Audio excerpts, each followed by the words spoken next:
Chapter 1. The Match. I never thought swiping right on Tinder could lead me into the darkest depths of fear. It began innocently enough, a match with a profile that seemed too perfect. Emily was her name. And her photos exuded an ethereal beauty that drew me in like a moth to a flame. We exchanged messages, and soon our conversations grew more intimate. Emily seemed to understand me in a way that no one else ever had. But there was something off about her. A subtle hint of darkness beneath her charming facade that I couldn't quite place. Chapter 2. The Date. Against my better judgment, I agreed to meet Emily for a date. We decided on a quaint little coffee shop nestled in the heart of the city.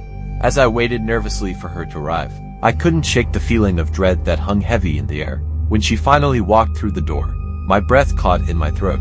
Emily was even more stunning in person. But there was something different about her eyes, a coldness that sent a shiver down my spine. We sat down and attempted to make small talk, but the conversation felt strained, artificial. It was as if there were secrets lurking just beneath the surface, waiting to be uncovered. Chapter 3. The Revelation. As the evening wore on, Emily began to open up to me in ways I never could have imagined. She spoke of ancient rituals and dark magic, of sacrifices made in the name of power and immortality.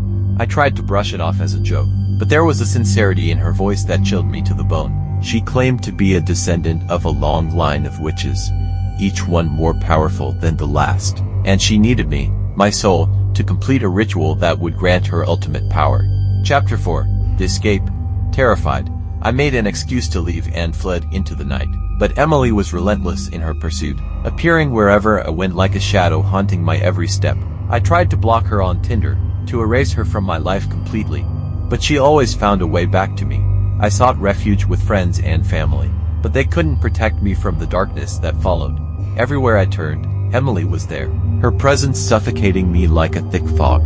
Chapter 5. The Confrontation. Desperate and alone, I finally confronted Emily in a last-ditch effort to break free from her grasp. We met in an abandoned warehouse on the outskirts of town, the air thick with tension and fear. As she stood before me, her eyes blazing with a hunger I couldn't comprehend, I knew that this would be our final showdown. With every fiber of my being, I fought against her dark magic, refusing to let her claim my soul as her own. Chapter 6. The Endgame.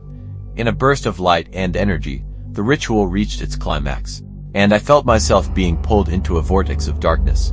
But in that moment of peril, a glimmer of hope emerged, a strength I never knew I possessed. With a final burst of determination, I broke free from Emily's grasp and banished her back into the depths of the abyss from whence she came. As the darkness receded, I collapsed to the ground, exhausted but victorious. Epilogue. Though Emily was gone, the scars of our encounter would never fully heal.